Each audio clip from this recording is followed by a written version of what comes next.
Top Gun Maverick has taken the world by storm, the same way that China was taken in by the SR-72 Dark Star, which doesn't actually exist. But what is the secret of their success? And is there a more sinister reason as to why it's done so well?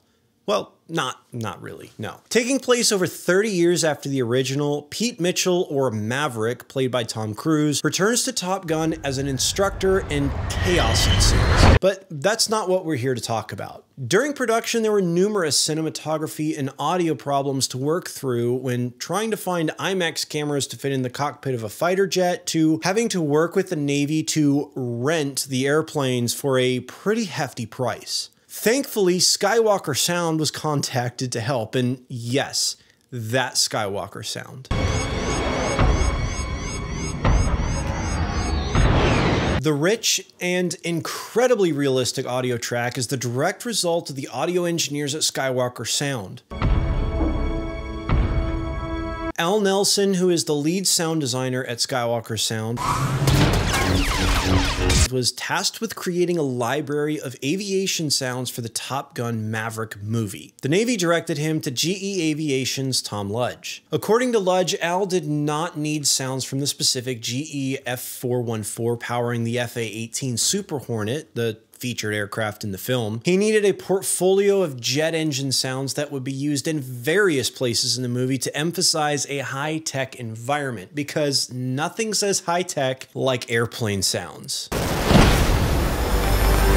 Based on this request, Al and his colleagues Benny Burt tracked from California to the GE Aviation headquarters in Cincinnati, and over the next 3 days captured audio from 5 unique engine models, including the F414 that powers the FA-18 and the mammoth GE9X, which is the world's most powerful commercial aviation engine. While Skywalker Sound recorded the exterior and Foley audio for the film, Mark Wingerton, the production and sound mixer, had his own mountain to climb. After learning that the actors would be filmed in the cockpit in real supersonic sorties, all while the actors were being recorded, his task was to record the in-flight dialogue. Jeez! Having any fun yet? In sync with the Sony Venice cameras that would be in the cockpit as well. But how would he record in-flight dialogue in a way that it would be usable for production? Well, the first few ideas were proven to be unusable, but eventually they stumbled on the idea that the face masks they wear already had microphones in them. Eventually, the mechanics showed Mark all of the places that he could tap into the microphone system, and with the help of the Navy and the parachute room team, he finally found the correct place to tap into the comm system without interfering with the ejection system. Because remember, this is still a fighter jet. Once the proper connector was manufactured, Mark initially used 2 Letrasonics SM transmitters on each actor, with 2 Letrasonics 411 receivers attached to a sound device 744. The other 2 channels were used for 2 additional mics that recorded the in-flight audio of the cockpit, but were eventually abandoned when there was really not much to record. Once all that was sorted out, in typical director fashion, Tom Cruise pointed out after production started that the 744 and 411s were very much in the frame and needed to move. Deciding to rethink the audio setup after production started forced Mark to think quickly. Ordering Letrasonics PDR recorders allowed Mark to record each microphone discreetly and hide the recorder where the SMs used to be, thus removing the 744 and 411s completely from the cockpit. The last cool thing to mention is Val Kilmer. Because of throat cancer, he lost his ability to speak. Now, Val Kilmer, who played Iceman, was actually given a speaking line in the film. This was accomplished with an AI program that mimicked Kilmer's voice, similar to Luke Skywalker's voice in The Mandalorian.